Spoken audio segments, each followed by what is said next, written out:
नमस्कार, मैं रिया आप सभी का स्वागत करती हूँ सिटी न्यूज मुजफ्फरपुर में। चलिए करते हैं शुरुआत आज की मुख्य खबरों के साथ। हेडलाइन की प्रायोजक है चुन्नीलाल मेगा मॉल। उपचुनाव को लेकर पहुंचे पूर्व उप मुख्यमंत्री सुशील मोदी ने कहा कि नगर निकाय चुनाव पर फिर लगेगा रोक। अय्यापुर थाना क्षेत्र के मुस्ताफापुर गांव में एक विवाहिता की संदिग्ध स्थिति में हुई मौत और औराई थाना क्षेत्र के अलीनगर गांव में एक विवाहिता का शव उसके कमरे में मिलने से मची हड़कंप। तो ये थी आज की मुख्य खबरें। अब खबरें विस्तार से। कुढ़नी उपचुनाव को लेकर जिले में पहुंचे पूर्व उप मुख्यमंत्री सुशील मोदी ने नगर निगम चुनाव की घोषणा को असंवैधानिक बताते हुए कहा कि जल्द ही इस पर कोर्ट फिर रोक लगाएगी। बिहार नगर निकाय चुनाव की घोषणा राज्य निर्वाचन आयोग ने कर दी है, मगर पूर्व उप मुख्यमंत्री सुशील मोदी ने इस पर सवाल खड़े कर दिए हैं, जिससे चुनाव फिर टलने का खतरा बन रहा है। पूर्व डिप्टी सीएम और राज्यसभा सांसद सुशील मोदी ने कुढ़नी उपचुनाव में भाजपा प्रत्याशी केदार गुप्ता के पक्ष में चुनाव प्रचार करने गुरुवार को मुजफ्फरपुर पहुंचे तो सवाल उठाते हुए कहा कि नगर निकाय चुनाव को लेकर बिहार सरकार जल्दबाजी क्यों कर रही है। सुशील मोदी ने कहा कि राज्य सरकार ने सुप्रीम कोर्ट के आदेश की अवहेलना की है। आने वाले दिनों में सरकार फिर से फजीहत होने वाली है। सुशील मोदी ने कहा कि जो रिपोर्ट बनाई गई है उसे सार्वजनिक किया जाना चाहिए और नए लोगों को भी चुनाव लड़ने की छूट मिलनी चाहिए थी। मोदी ने कहा कि जो चुनाव लड़ने वाले हैं वो पैसा खर्च न करें, क्योंकि 2 दिनों के अंदर वह इसके खिलाफ चुनाव आयोग जा रहे हैं।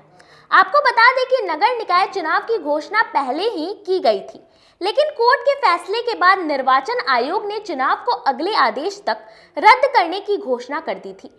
बिहार सरकार ने सुप्रीम कोर्ट के आदेश के बाद आयोग बनाया और रिपोर्ट राज्य निर्वाचन आयोग को सौंपी। इसके बाद चुनाव की तिथियों की घोषणा हुई। अब सरकार द्वारा सौंपी गई रिपोर्ट पर सवाल उठाते हुए सुशील मोदी ने नए लोगों को चुनाव नहीं लड़ने के बजाय पुराने नामांकन करने वाले लोगों को ही चुनाव लड़ने की अनुमति देने पर सवाल खड़ा किया है। वहीं कुढ़नी उपचुनाव को लेकर उन्होंने कहा कि नीतीश सरकार सरकारी अधिकारियों पर दबाव डालकर उनके पक्ष में मतदान करवाना चाह रही है। उन्होंने कहा कि इसके खिलाफ जल्द ही सबूत इकट्ठा कर वह चुनाव आयोग में जाएंगे। हम लोगों ने उठाया है कि 4 लाख लोगों को जेलों में बंद किया गया। ये बिहार सरकार ने हाईकोर्ट में जो आंकड़ा दिया है कि जब से शराबबंदी उसके बाद से 4 लाख से ज़्यादा लोग जेलों में अलग अलग समय में रखे गए, और उसमें अधिकांश दलित, आदिवासी और अति पिछड़ा समाज के लोग हैं। 80% उसके अंदर उसी वर्ग के लोग हैं। तो सबसे ज़्यादा शराबबंदी से जो लोग जेल गए हैं, जो लोग, वो इन्हीं समाज के लोग हैं। और परसों तो पासी समाज का प्रदर्शन भी था पटना में, और मांझी जी लगातार कुछ न कुछ बयान दे रहे। तो हम शराबबंदी के पक्ष में, हम शराबबंदी खत्म किए जाने के पक्ष में नहीं है, लेकिन गरीबों को जो तंग किया जा रहा है और अति पिछड़ों को पासी समाज को जो तंग किया जा रहा है। कल कैबिनेट का फैसला हुआ कि 1 लाख रुपया देंगे। इसके पहले भी फैसला हुआ था कि ताड़ी बनाने वालों को का पुनर्वास किया जाएगा, उनको उद्योग लगाने के लिए पैसा दिया जाएगा। तो चूँकि कुढ़नी का उपचुनाव है, पासी समाज की अच्छी संख्या है, तो उनका वोट लेने के लिए कल कैबिनेट से उन्होंने 1 लाख देने का ऐलान करा दिया। तो इसका कोई मिलने वाला नहीं है। उल्टे जो लोग ताड़ी बेचेंगे इनको पकड़ के लोग जेल में बंद करने वाले लोग हैं। सर, एक गुजरात में भी शराबबंदी है और अपने बिहार में भी शराबबंदी है। गुजरात में जो पीते हैं उनको नहीं पकड़ा जाता है, जो बेचते हैं उनको पकड़ा जाता है, क्योंकि अपने यहाँ सबसे ज्यादा जो है वो पीने वाले लोगों को। वास्तव में होना तो यही चाहिए। व्यापार लगातार होता है। जो लोग व्यापार कर रहे हैं, जो लोग बेच रहे हैं, जो माफिया हैं, वो तो पैसा देकर छूट जाते हैं। देखिए, पटना हाईकोर्ट ने 1.5 महीना पहले एक आदेश पारित किया। उसमें ये कहा उन्होंने कि 6 कारण हैं शराबबंदी विफल होने का के कारण, जो शराबबंदी के कारण क्या हो रहा है। उसमें ये कहा कि बड़े पैमाने पर ड्रग की खपत बढ़ गई है। तो जो लोग शराब नहीं पी रहे हैं वो ड्रग का इस्तेमाल बहुत बड़े पैमाने पर कर रहे हैं। दूसरा उन्होंने कहा कि बच्चों का इस्तेमाल किया जा रहा है अवैध शराब के व्यापार में। तीसरा कहा कि जो पुलिस है उसकी मिली भगत से ये पूरा व्यापार हो रहा है और उनकी कमाई का ये बहुत बड़ा ये जरिया। ऐसे 5-6 कारण जो है हाईकोर्ट ने अपने आदेश में गिनाए थे। जो है अय्यापुर थाना क्षेत्र के मुस्तफापुर गांव में एक विवाहिता की संदिग्ध स्थिति में मौत हो गई। मृत महिला के परिजनों ने महिला के ससुराल वालों पर हत्या का आरोप लगाया। अय्यापुर थाना क्षेत्र के मुस्तफापुर में एक महिला की ससुराल में मौत हो गई। उसका शव कमरे में मिला। मायके वालों ने दहेज के लिए हत्या कर शव को फंदे से लटका देने का आरोप लगाया है। ससुराल वाले घटना के बाद से घर छोड़कर भागे हुए हैं। घटना की सूचना मिलते ही पुलिस मौके पर पहुंची, छानबीन की गई। आसपास से काफी संख्या में लोगों की भीड़ जुट गई। स्थानीय लोगों से पुलिस ने पूछताछ की। पता लगा कि मृत महिला विजय कुमार की पत्नी प्रियंका देवी 28 है। उसके पति दूसरे प्रदेश में रहकर मेहनत मजदूरी करते हैं। उसका मायका पानापुर में है। सूचना मिलने पर परिजन भी वहां पहुंचे। पुलिस ने कई बिंदुओं पर पूछताछ की। प्रियंका के भाई विकास ने बहन के ससुराल वालों पर हत्या करने का आरोप लगाया है। कहा कि बहनोई बाहर रहते हैं। 10 साल पहले शादी हुई थी। ससुराल में उसकी सास अक्सर दहेज के लिए ताना मारती थी। कहती थी मायके वालों ने कुछ नहीं दिया। इस बात को लेकर हमेशा विवाद होता था। ये बात उन लोगों को पता लगी तो हस्तक्षेप किया। मायके वालों ने प्रियंका को अलग रहने की सलाह दी। खाना पीना भी वह अलग ही बनाती थी। बावजूद इसके उसकी सास ताना मारती रहती थी। इसी कारण से आज उसकी हत्या भी कर दी।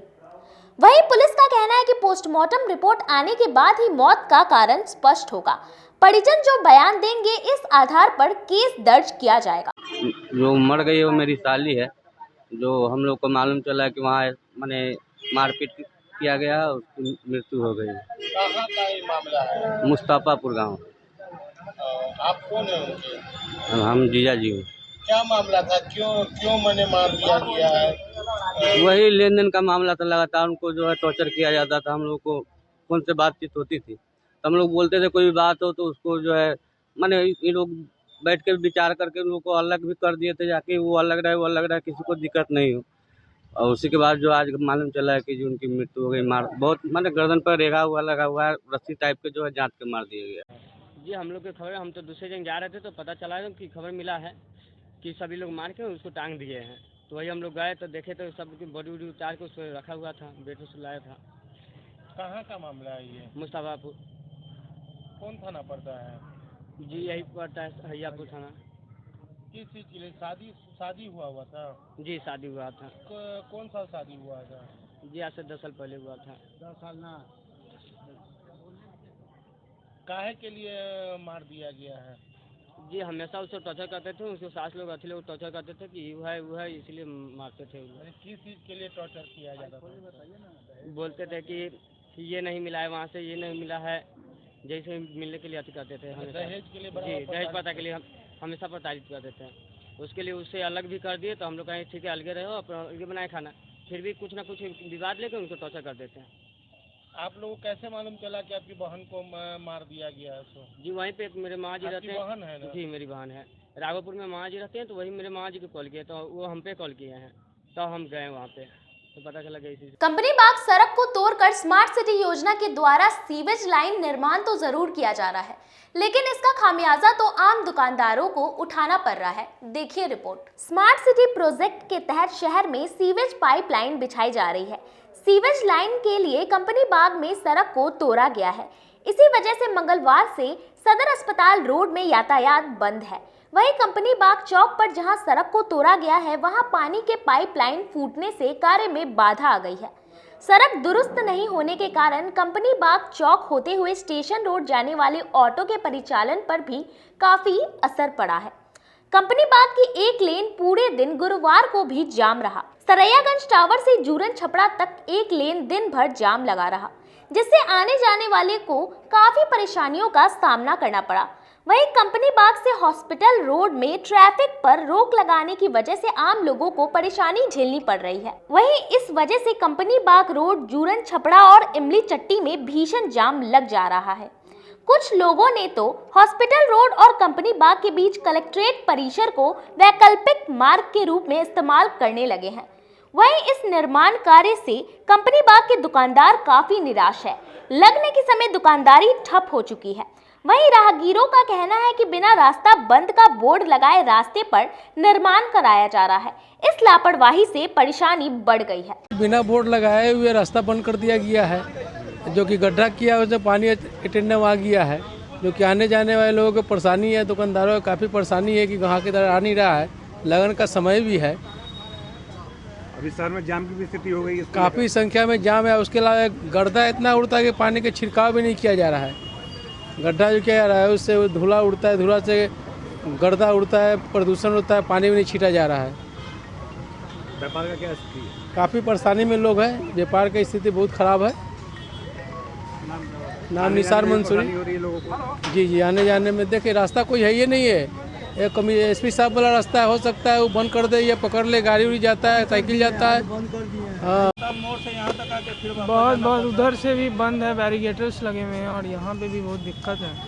तो इंसान आदमी जाएगा कहाँ? यहाँ भी एक बोर्ड देना चाहिए था। कोई डाइवर्शन नहीं, कोई कुछ नहीं, कहीं कुछ नहीं। और कैसे जाए? अब तो वही है कि अब सरकारी आवास से या फिर ऑफिस से अंदर घुस के बाहर उधर निकलेगा आदमी तो फिर रोड पे जाना होगा। शहर में जाम की चौपट हो गया है, आने जाने में लोगों को बहुत परेशानी है। बहुत लोग आके वापस से लौट रहे हैं। हाँ, यहाँ पर आकर वापस चले जाते हैं। एक तो वहाँ पर लगा देना चाहिए बोर्ड लगा नहीं कि काम हो रहा है इसका। किस चीज़ का काम हो रहा है? ये पाइप बिछ रहा है। कोई वैकल्पिक रास्ता दिया गया है? रास्ता बंद हो गया है तो नहीं, जैसे कोई रास्ता नहीं, कहीं कोई रास्ता नहीं। लोग आ रहे हैं।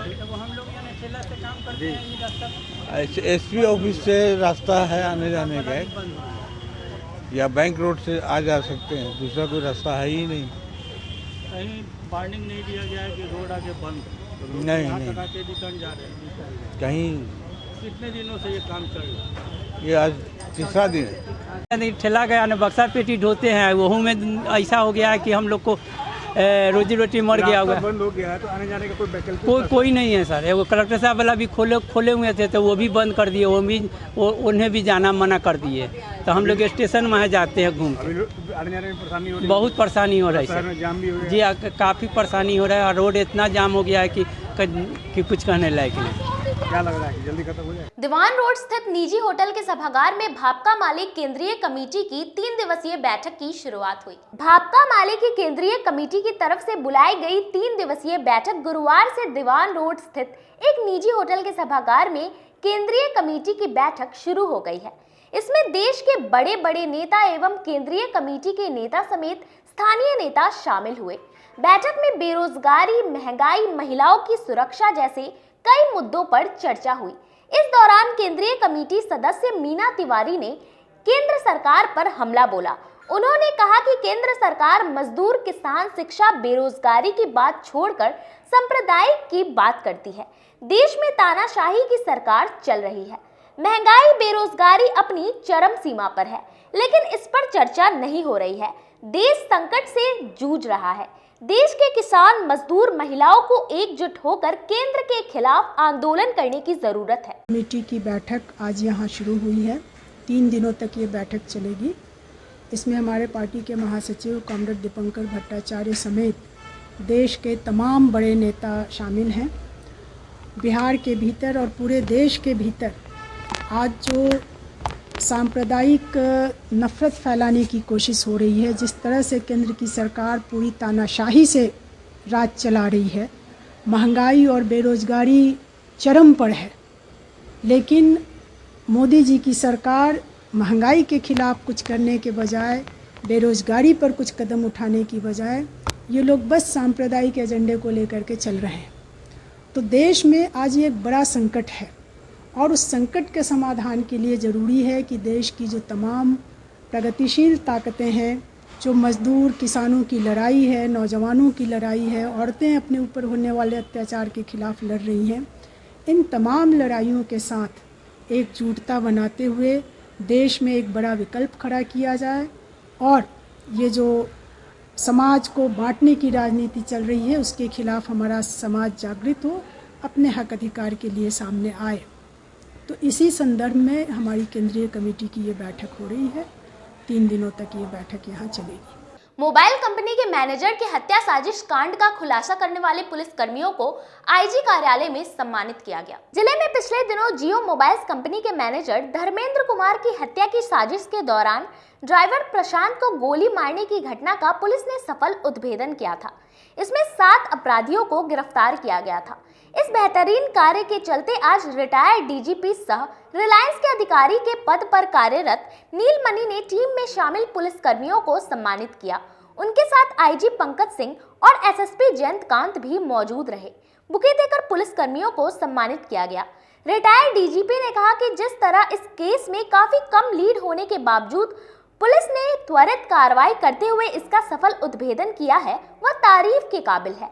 इससे हमारे रिलायंस के कर्मियों में भी एक सकारात्मक ऊर्जा आई है। आगे इसका पॉजिटिव असर देखने को मिलेगा। निश्चित रूप से पुलिस ने एक बेहतरीन कार्य किया है, इसके लिए वह सम्मान के हकदार है। वहीं आईजी पंकज सिन्हा ने कहा कि पुलिस का कार्य सराहनीय है। काफी कम समय में इस घटना का पर्दाफाश किया गया है। जिस तरह से उत्तम कोटि का अनुसंधान कर अपराधियों को दबोचा गया वह बेहतरीन है। इसने एक टीम वर्क का अच्छा उदाहरण पेश किया है। उन्होंने कहा कि और भी लूटकांड की कई घटनाओं का उद्भेदन किया गया है, उसमें शामिल पुलिसकर्मियों को भी सम्मानित किया जाएगा। एसएसपी जयंतकांत ने कहा कि इस घटना में 7 अपराधियों को पुलिस ने दबोचा था। इसके अलावा और भी 2 घटनाओं का उद्भेदन हुआ था। डीएसपी वेस्ट और डीएसपी टाउन के नेतृत्व में टीम बनाई गई थी, जिसके डीआईयू प्रभारी मोहम्मद सिजाउद्दीन और सदर थानेदार सतेंद्र मिश्र भी शामिल थे। सभी ने मिलकर बेहतरीन तरीके से इसका उद्भेदन किया है। बेहतरीन उद्भेदन हुई है, बहुत बेहतरीन और बहुत उत्तम कोटि का अनुसंधान करके। और जो घटना हुई है रिलायंस के एक ऑफिसर के साथ गोली लगी, उनके ऊपर गोली चलाई गई, ड्राइवर को लगी, तो उसमें पूरा मुजफ्फरपुर पुलिस का बहुत सराहनीय काम रहा। एक टीम के रूप में ये लोग काम किए और जितने भी इस केस में, इस घटना में जो लोग लिप्त थे सभी की गिरफ्तारी हुई है, पहचान हो गई है और जो बचे लोग हैं उनकी भी गिरफ्तारी हो जाएगी। तो ये एक गिरोह के रूप में लोग काम कर रहे थे और उन्होंने एक ऑफिसर को लक्षित किया था, जो बचे भी और बाकी लोगों पर कार्रवाई हुई है। हाल के दिनों में भी कई सर लूटकांड का उद्भेदन हुआ है, जैसे कि बैंक लूटकांड हो गया, क्या उन लोगों को भी तो उन लोगों को पुरस्कृत किया जाएगा निश्चित रूप से। वो भी बहुत अच्छा केस था। वो गोबरसही ब्रांच में ये लूट हुई थी, तो उसमें भी दिल्ली तक से हम लोग अभियुक्तों को पकड़ कर लाए हैं। उस टीम के सदस्य को भी हम लोग प्रशस्ति पत्र और जो डिफिकल्ट केस में बहुत कम लीड होने के बावजूद भी जिस प्रकार से इस केस को इन लोगों ने क्रैक किया है, ये वास्तव में काबिल तारीफ है और हम इसके लिए बहुत ही तहे दिल से इन सबसे हम आभारी हैं। इस घटना के बाद और इसमें जो पुलिस एक्शन हुआ है, इससे रिलायंस में हमारे काम करने वाले जो भी सेंसिटिव पोजीशंस में, क्रिटिकल पोजीशंस में, उनका मोराल बहुत हाई हुआ है। इसका बहुत ही अच्छा असर रहेगा और हमारे जो लोग हैं जो इसमें इन्वॉल्व हैं और जो नेटवर्क का काम आप जानते हैं, एसेंशियल वर्क, एसेंशियल सर्विसेज है, नेटवर्क जिसको मेंटेन करने के लिए इसमें जो हमारे लोग लगे हुए हैं, उनके मोराल को इस जो पुलिस एक्शन है इससे बहुत बड़ा बल मिला है और आगे भी हमारे लिए रहेगा। और हम लोग उम्मीद करेंगे कि जैसा आपके साथ सहयोग मिलता रहा है आगे भी हमें। Good name please sir. हमारा नाम नीलमणि, हम पहले पुलिस महानिदेशक के रूप में सेवानिवृत्त हुए। मामले में Muzaffarpur police DSP west, DSP town के नेतृत्व में बनाई गई जो टीम थी उसने इस मामले का खुलासा किया है और उसमें लगभग सभी लोगों की अरेस्टिंग भी हो गई है और जिस हथियार का इस्तेमाल हुआ था उसको भी रिकवर कर लिया गया। उसको आगे हम लोग इसमें और बेटर इन्वेस्टिगेशन करके। यहाँ समय हो चला एक छोटे से ब्रेक का। बने रहिए हमारे साथ, देखते रहिए सिटी न्यूज मुजफ्फरपुर। क्रिसमस और न्यू ईयर को लेकर शहरवासियों के लिए तिलक मैदान में एक्सक्लूसिव झूलों के साथ डिज्नीलैंड मेला का आयोजन किया गया। इस वर्ष इस मेले में एक से बढ़कर एक झूलों की रेंज उतारी गई है, वो भी कम कीमतों पर। ब्रेक डांस, चांद तारा, टोरा टोरा, वाटर बोटिंग, ड्रैगन ट्रेन और बच्चों के लिए छोटे झूलों की सभी रेंज उतारी गई है। इसके अलावा लुधियाना, राजस्थान, कश्मीर के परिधानों के अलावे हैंड क्राफ्टिंग के स्टॉल लगाए गए हैं, वो भी सस्ती दरों पर। एक बार हमारे यहाँ अवश्य पधारे तिलक मैदान डिज्नीलैंड मेले में।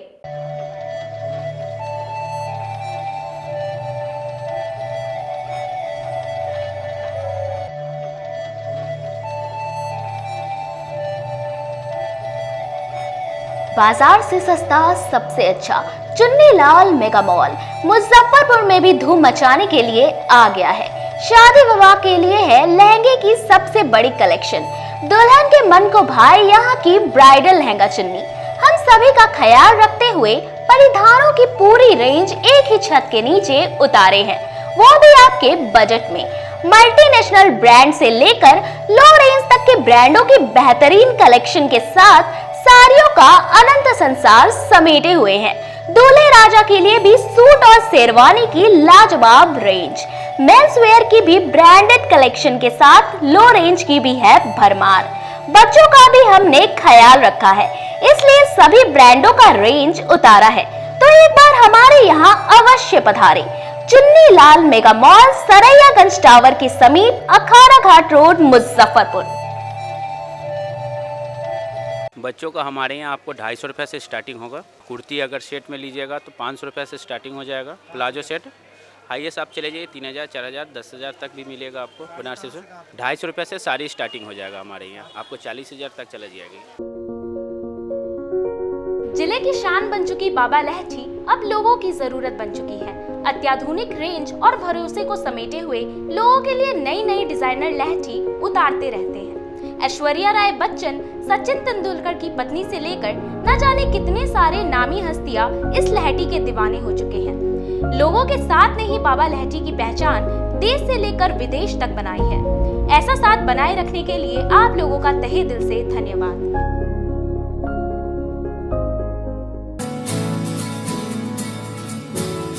कहते हैं कि मंजिल उन्हीं को मिलती है जिनके सपनों में जान होती है। पंखों से कुछ नहीं होता, हौसलों से उड़ान होती है। तो अगर आप में भी है जज्बा कुछ कर दिखाने का, अगर आपके अंदर भी है एक जीनियस, अगर आप भी छूना चाहते हैं आसमान की ऊंचाइयों को, क्रैक करना चाहते हैं IIT JEE, AIIMS, NEET, NTSC, KVPY या फिर ओलंपियाड, तो आपके हौसलों को उड़ान देने के लिए है जीनियस क्लासेस। जी हाँ, सही सुना आपने, genius classes for IIT JEE, AIIMS, NEET, NTSC, KVPY, olympiad for 8th, 9th, 10th, 11th, 12th and target. अपने बेहतरीन सक्सेस रिकॉर्ड के साथ सफलता की नई ऊंचाइयां गढ़ रहा है जीनियस क्लासेस। तो my dear students, 8th, 9th, 10th, 11th, 12th and target के लिए नए बैचेस शुरू होने वाले हैं जीनियस क्लासेस में, जहां है separate hostel for boys and girls. जल्दी से पता नोट करें। Genius classes, study centre, Pankaj market, Saraiyaganj, Muzaffarpur. अधिक जानकारी के लिए कॉल करें 763509138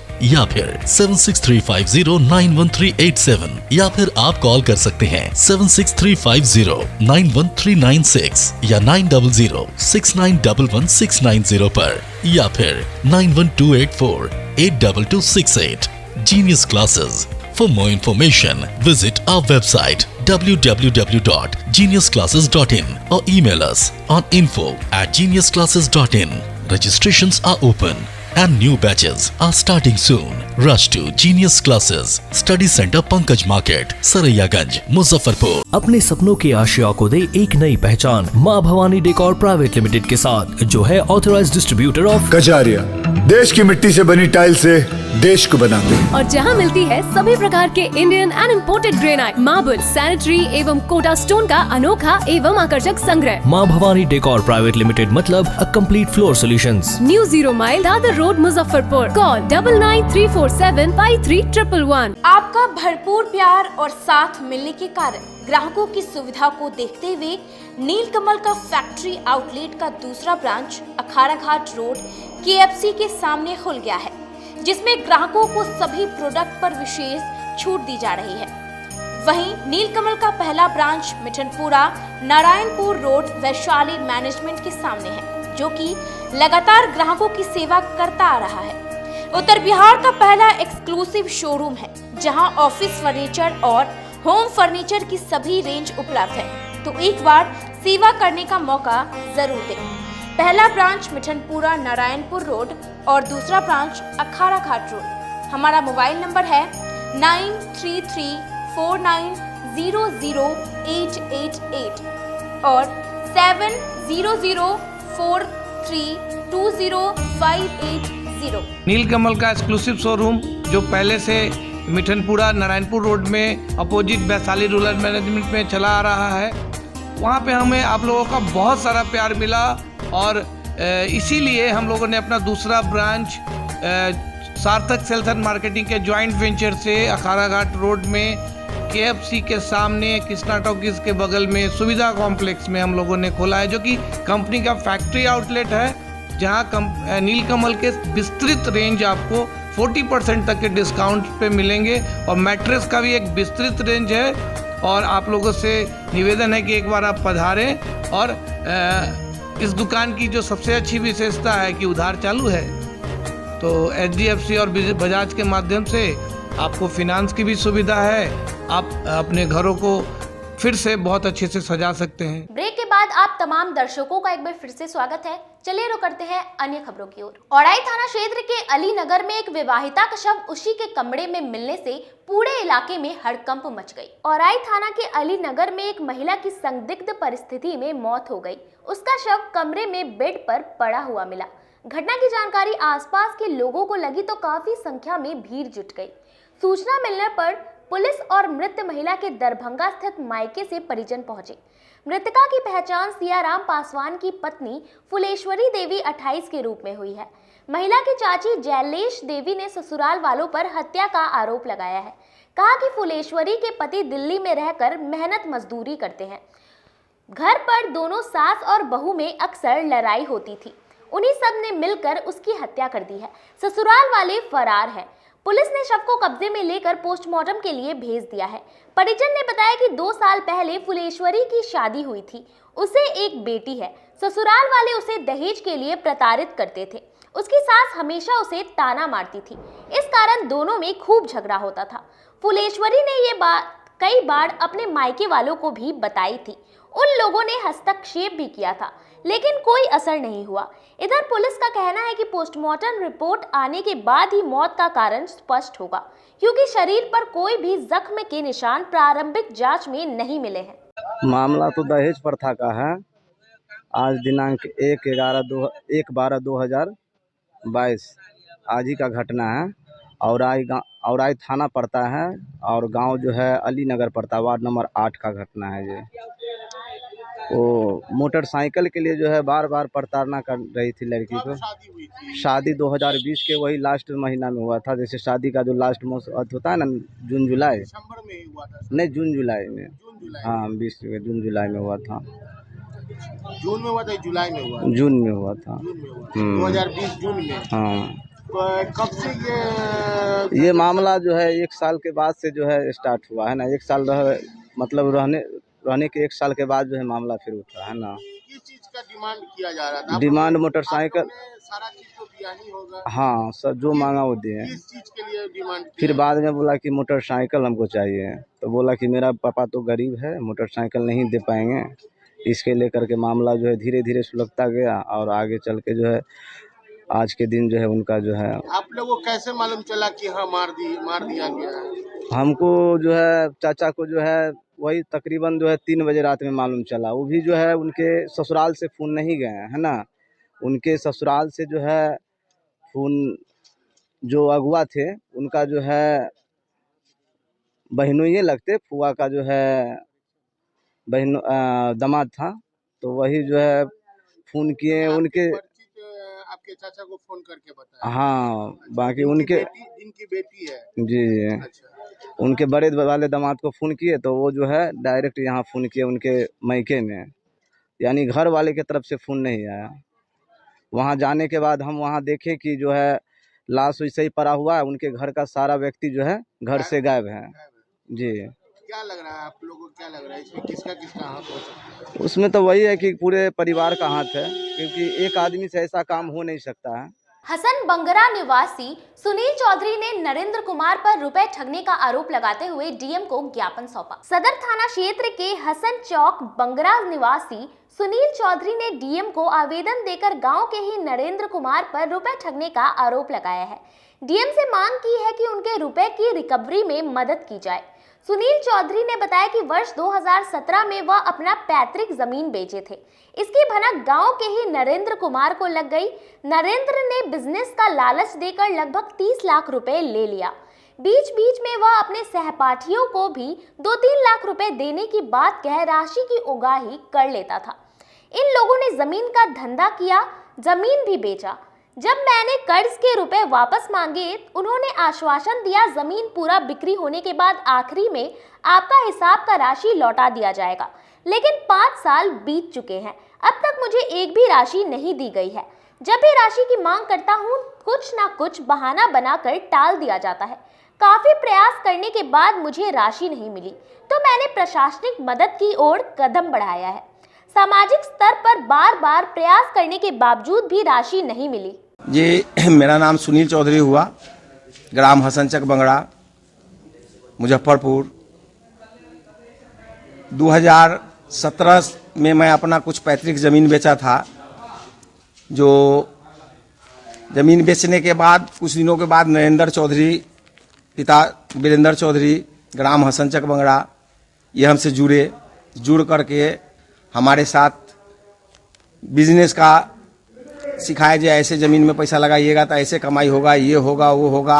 बहुत सा प्रलोभन दे करके हमारे पूंजी को इन्वेस्ट करा दिए। इन्वेस्ट कराने के बाद जब ज़मीन बिकना शुरू हुआ तो वो सारा पैसा अपने पास रखना शुरू किए, और धीरे धीरे करके जब हम बीच में टोकते थे तो हमको जवाब देते थे जो लास्ट में हिसाब होगा तो आपका पैसा मिलेगा, घबराइए नहीं, हम हैं ना। और कुछ उल्फी पैसा उठा करके, जिसमें आलोक कुमार छाजन 6 लाख रुपया उसको दिवा दिए, वो अपने हाथ से हमसे लेकर के दिए। 6.5 लाख रुपया बुलबुल राय माधोपुर उसको दिवा दिए। 2.5 लाख रुपया गणेश राय को दिवा दिए। उसके बाद 2.5 लाख रुपया अपने मौसेरा भाई को हमसे लेकर के दे दिए। एवं वस्तु टोटल मिला जुला के 30 लाख रुपया के आसपास मेरा वो गमन किए। जब हम 2018 में बीमार पड़े, उसके बाद मेरी स्थिति धीरे धीरे गंभीर होती चली गई। 2021 में जब हम दबाव डाले, जब भाई हमारा स्थिति गंभीर है, कम से कम हिसाब कर लो, ये मेरे फैमिली वाले को तो पता रहेगा कि हाँ भाई इसका इतना पैसा फलना के यहाँ बकाया है या नहीं है। तो करीबन 5 बार हिसाब हुआ, जिसमें गांव के पंच लोग थे। विश्व एड्स दिवस पर लोहिया कॉलेज परिसर से राष्ट्रीय सेवा योजना के बैनर तले छात्रों ने जागरूकता रैली निकाली। विश्व एड्स दिवस के अवसर पर गुरुवार को राम मनोहर लोहिया कॉलेज के प्रांगण से राष्ट्रीय सेवा योजना के बैनर तले छात्रों ने जागरूकता रैली निकाली। कल्याणी चौक, मोती झील समेत शहर के विभिन्न मार्गों से होते हुए कॉलेज पहुंचा। इस अवसर पर डॉक्टर ज्ञान प्रकाश ने बताया कि एड्स एक खतरनाक बीमारी है, जागरूकता से ही इस बीमारी से बचा जा सकता है। उन्होंने बताया कि कॉलेज की छात्र छात्राओं ने स्लोगन के माध्यम से लोगों को जागरूक किया और एड्स के लक्षण के बारे में बताया। युवाओं को इस बारे में जानना अति आवश्यक है। लोगों को जागरूक करने के उद्देश्य से रैली निकाली गई है। बिल्कुल, आज एड्स दिवस के अवसर पर राम मनोहर लोहिया कॉलेज की जो एनएसएस यूनिट है और एनएसएस के अलावा जो भी हमारे कॉलेज के छात्र छात्राएं हैं, उन्होंने एक जागरूकता मुहिम की शुरुआत की। उन्होंने एक व्याख्यान हुआ जिसमें डॉक्टर रश्मि जी ने अपना व्याख्यान दिया कि एड्स है क्या, उससे बचा कैसे जा सकता है, और इसके और भी जो लक्षण हैं या फिर कह सकते हैं कि जो भी एड्स के बारे में तमाम चीज़ें जाननी चाहिए बच्चों को, युवाओं को, वो आज इन्होंने इस माध्यम से प्राप्त किया है। और उसके बाद एक जागरूकता रैली निकाली गई ताकि लोगों के बीच ये रैली, देखिए, 1 दिवसीय थी। ये कार्यक्रम चूँकि ये कॉलेज का, संस्थान का कार्यक्रम है, तो हम इसको सीरियली नहीं कर सकते कि 1 दिन चलेगी, 10 दिन चलेगी। एक अभियान है और इस दिवस के अवसर पर ये आयोजित की गई थी। उत्पाद विभाग द्वारा शराब कांड में चक मोहम्मद गांव के 10 लोगों को नामजद अभियुक्त बनाने पर ग्रामीणों ने एकजुट होकर बैठक की। उत्पाद विभाग द्वारा 28 नवंबर सुस्ता माधोपुर पंचायत के चक मोहम्मद गांव में छापेमारी की गई थी। इस दौरान स्थानीय लोगों ने उत्पाद विभाग पर हमला कर दिया। इस मामले में उत्पाद विभाग के 10 लोगों को नामजद किया गया। इसको लेकर ग्रामीणों ने बैठक की। ग्रामीणों का कहना है कि 10 नामजद में से 7 निर्दोष लोगों का नाम दिया गया है। घटना के वक्त ये 7 लोग किसी न किसी काम से दूसरे जगह गए थे, जिसका इन लोगों के पास प्रूफ है। ग्रामीणों ने यह भी कहा कि इसको लेकर उत्पाद अधीक्षक को ज्ञापन भी देने जा रहे हैं। नहीं, कोई व्यक्ति नहीं। हमरा जैदी के शादी है, इसको लड़की के शादी था, हम सब व्यक्ति हम जगसाला में शादी में था, हमरो बड़को बेटा जगसाला में थे, कोई न हम थे। हम समझ जानते हैं कि कहाँ मार भी या कहाँ झगड़ा हुआ, कहाँ छीन छोड़ भी या कहाँ किया भी, हम मालिक हम कुछ नहीं जानते हैं। हमारा निर्दोषी बेटा के फंसा दिया है, हमको बेटा के झूठो के क्या आरोप लगाया गया? अब हम सब हुआ रही, हम सब न जनैले कि की भेलै न भेलै, हम जानबे न करैले। मेरा बाबू के बे मतलब के फंसा देलक। पप्पू है, पप्पू पासवान है, लेबर अखिली देवी नाम है। लड़की मार हुआ शायद, लड़की कहूँ से पकड़ करके ले 4 गोटा के ले जा रहा था, समझे? तो मार हुआ तो हमसे का हस्बैंड नहीं था, सब जगसाला में ननद के शादी था, तो हम सब हुए थे। और उसमें नाम धर दिया कहते कि नहीं यही सब मार किया है, यही सब था वहाँ पर, हम सब वहाँ रहबो नहीं किया सर। जो मार किया जो भाग चला, जो नहीं था उसको नाम दे दिया सर, समझे? गरीब आदमी, लेबर क्लास के आदमी है हम सब कमाते हैं तो खाते हैं, नहीं कमाते नहीं खाते हैं। अभी 2 दिन से हम सब भागल चल रहे हैं, हमका हस्बैंड भागल चल रहा है, अभी हम कहाँ से बढ़ेंगे? मेरा बच्चा कलप रहा है, घर में खाएला भी नहीं, हम कहाँ से करेंगे? इतना बड़ी इल्जाम लगा दिया है। अब जब रहते तो कहता कि हाँ है फला आदमी, तो फला आदमी के नाम देता। मेरा ननद के शादी था उस दिन, जगसाला में शादी हुआ सब हुए। पंचायत में 3 शादी हो रही थी और हमको जहाँ तक पता चला तो 3 शादी हो ही रहा था ना, वही तो बोल रहे हैं, 3 शादी हो रहा था। और हमको मतलब मझौली धर्मदास में थे, हमको सूचना मिला, हम आए तब तक प्रशासन का गाड़ी को क्षतिग्रस्त कर दिया गया था, जिसमें ये लोग यहाँ थे भी नहीं, कुछ व्यक्ति हैं जो इसमें नाम है यहाँ थे भी नहीं, उन लोगों का नाम जबरदस्ती अज्ञात चाहे नामजद किया गया, जो कि सरासर गलत है। क्या कीजिएगा इसको लेकर? आगे जो प्रक्रिया होगा, कानूनी कार्रवाई जो हम लोग के सहयोग से शांति वातावरण में रहते हुए सबका निष्पक्ष जांच कराया जाएगा। क्यों लग रहा है ऐसा किया गया, क्या कारण लग रहा है? इसमें तो प्रशासन कैसे इन्वॉल्व किया, क्या किया, हम तो थे भी नहीं, और प्रशासन दूसरे जगह से पकड़ के लाया और यहाँ कैसे इस घटना को घटा, विशेष जानकारी हमको नहीं। कितने लोगों को नामजद किया गया? पेपर के माध्यम से पता चला है 10 नामजद किया गया है और 50 अज्ञात। खबरों का सिलसिला यही होता है समाप्त। अब मुझे और मेरी पूरी न्यूज टीम को दीजिए इजाजत। कल फिर मिलेंगे आपसे शहर की तमाम खबरों के साथ। नमस्कार।